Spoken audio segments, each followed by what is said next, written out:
Timnas Indonesia terpaksa menutup buku petualangannya di Piala Asia 2023 walaupun belum sampai di halaman terakhir.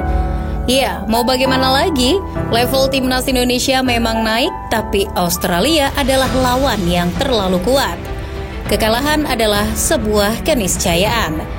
Tapi bukan soal menang atau kalah yang menjadi poinnya, namun bagaimana para penerus Widodo Cahyono Putro itu berjuang di Piala Asia. Timnas Indonesia telah melawan sebaik-baiknya, sehormat-hormatnya. Kalau ditilik ke belakang sebelum lolos ke fase gugur, bahkan sebelum lolos ke Piala Asia 2023, Timnas Indonesia telah berjuang dari lingkup paling kecil, dari level paling rendah di tangga kualifikasi. Perjalanan Timnas Indonesia ke Piala Asia sama sekali bukan perjalanan mudah. Indonesia memulai kualifikasi Piala Asia dari ronde kedua. Di putaran kedua, Indonesia tergabung di grup G bersama Vietnam, Malaysia, Thailand, dan Uni Emirat Arab. Laga putaran kedua mulai digelar pada 2019 dan waktu itu Indonesia masih belum ditukangi Sinteyong, melainkan Simon McManamy. Selain untuk kualifikasi Piala Asia, di putaran kedua ini juga dipergunakan untuk kualifikasi Piala Dunia. Jadi, peringkat teratas masing-masing grup dan runner-up terbaik akan otomatis ke Piala Asia dan berhak mendapatkan tiket ke kualifikasi Piala Dunia Zona Asia putaran ketiga. Namun di putaran kedua ini, Indonesia di tangan Simon McManamy sangat kesulitan untuk memetik satu saja kemenangan.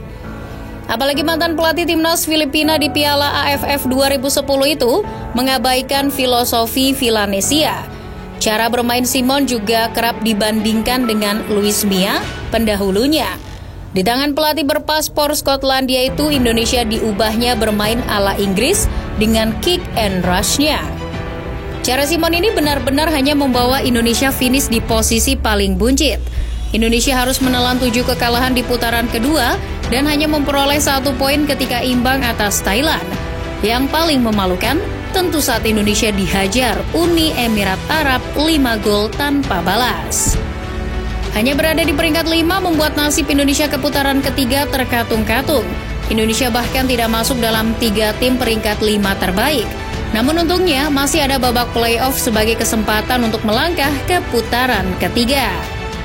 Setelah dianggap gagal menukangi Timnas Indonesia, Simon McManamy didepak di penghujung tahun 2019. Isu siapa yang akan menggantikan pun berkeliaran. Ada beberapa nama yang diajukan untuk menggantikan Simon: Rahmat Darmawan, Seto Nurdiantoro, Luis Mia, dan Sinteyong.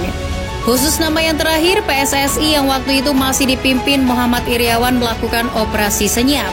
Iwan Bule bersama Ratu Tisha mencoba mendekati ex-pelatih Korea Selatan itu. Mengingat waktu itu, Taeyong masih nganggur usai dipecat dari Timnas Korsel. Singkat cerita, Sinteyong akhirnya mengambil kursi kepelatihan Timnas Indonesia. Itu artinya di babak playoff kualifikasi Piala Asia 2023, ia yang akan melatih. Nah, di babak playoff untuk memperebutkan 1 tempat di putaran ketiga, Indonesia harus menghadapi Chinese Taipei. Pertandingan digelar dalam 2 leg di tempat netral. Kala itu berlangsung di Buriram Stadium, Thailand. Indonesia masih belum diperkuat pemain diaspora, namun lewat racikan Jitu Sinteyong, Indonesia berhasil melumat Chinese Taipei 5-1 dalam 2 leg dan memastikan 1 tempat di putaran ketiga. Di putaran ketiga, Indonesia berada 1 grup dengan 2 raksasa Timur Tengah, Yordania dan Kuwait.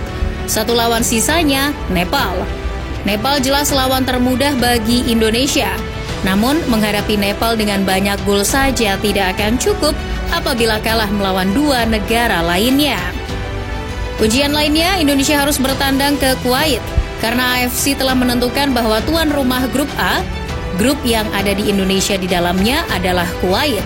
Tidak bermain di rumah sendiri menjadi tekanan bagi Indonesia. Apalagi harus menghadapi Kuwait di laga pertama. Ditambah Indonesia tidak pernah menang di laga pertama kualifikasi Piala Asia dalam 2 edisi terakhir, yakni 2011 dan 2015. Melawan Kuwait, Indonesia juga tidak pernah menang sejak 1980. Namun dengan permainan atraktif yang diusung Sinteyong, Ditambah kehadiran pemain diaspora seperti Elkan Bagot, Indonesia mampu mengejutkan dengan mengalahkan Kuwait di laga pembuka. Indonesia tertinggal lebih dulu lewat gol Yosef Nasser. Namun cuma butuh 4 menit, Indonesia akhirnya menyamakan kedudukan lewat penalti Mark Klok. Itu sekaligus menjadi gol pertama Klok di Timnas Indonesia Senior sejak ia dinaturalisasi. Indonesia kemudian membalikkan keadaan pada menit ke-47 melalui Rahmat Irianto. Kemenangan 2-1 berhasil dikunci, kemenangan itu modal penting. Sebab dengan begitu, Indonesia yang menggunduli Nepal 7-0 di laga terakhir bisa mengumpulkan 6 poin. Meski kalah dari Yordania, Indonesia pun lolos ke putaran final Piala Asia 2023 sebagai salah satu dari 5 runner-up terbaik. Lolosnya Indonesia ke putaran final Piala Asia 2023 disambut meriah oleh penduduk tanah air. Tak menyangka setelah kurang lebih 16 tahun menanti, Indonesia akhirnya lolos lagi ke gelaran paling akbar se-Asia. Kelolosan ini bahkan menjadi bayaran yang lebih dari setimpal daripada memenangkan Piala AFF. Namun, lolos ke Piala Asia itu artinya Indonesia harus siap dengan konsekuensinya. Karena setelah masuk ke putaran final, musuh yang dihadapi tidak lagi selevel Guam, Chinese Taipei atau Nepal. Apalagi Indonesia masuk pot 4. Setelah pengundian di Doha, Qatar, Indonesia berada satu grup dengan 2 mantan juara Piala Asia, Irak dan Jepang. Satu tim lainnya adalah Vietnam. Indonesia beruntung dan tidak beruntung dalam waktu yang bersamaan. Beruntung karena satu grup dengan sesama Asia Tenggara. Tidak beruntung karena sudah harus bertemu Jepang dan Irak. Namun ini menjadi pengalaman yang berharga untuk timnas Indonesia. Satu grup dengan sesama wakil Asia Tenggara, paling tidak Indonesia bisa memetik 1 kemenangan. Setelah lolos ke Piala Asia dan tahu siapa lawannya, Indonesia memasang target tinggi tapi realistis, yakni lolos ke 16 besar. Salah satu untuk mencapainya adalah 1 kali menang, 1 imbang dan sekali kalah. Harapannya Indonesia menahan imbang Irak, kalah dari Jepang, dan menang atas Vietnam. Namun kenyataan memang tak selalu sesuai harapan. Indonesia yang menghadapi Irak harus rela digiling 3-1. Meski kalah, permainan Indonesia di laga itu sangat berbeda ketika dihajar Irak 5-1 di Basra. Indonesia menunjukkan progres yang luar biasa. Anak asuh Sinteyong bahkan berhasil melakukan tekanan ke pertahanan Irak dan melahirkan banyak peluang. Sayangnya yang berbuah gol cuma 1. Akan tetapi gol yang cuma 1 itu pun gol yang berkelas. Diawali dengan berhasil memotong laju serangan Irak, Indonesia melakukan transisi cepat. Umpan Yakob Sayuri setelah melakukan gocekan maut diselesaikan dengan sangat baik oleh Marcelino. Pengalaman menghadapi Irak dibawa saat melawan Vietnam. Indonesia makin percaya diri menghadapi pasukan Nguyen. Sejak menit awal, anak asuh Sinteyong berhasil mendikte permainan. Sayangnya deadlock masih tak terpecahkan. Namun usaha mereka akhirnya terjawab. Gol yang dinanti hadir jelang babak pertama usai. Indonesia mendapat kado penalti. Asnawi, sang eksekutor, sukses menunaikan tugasnya.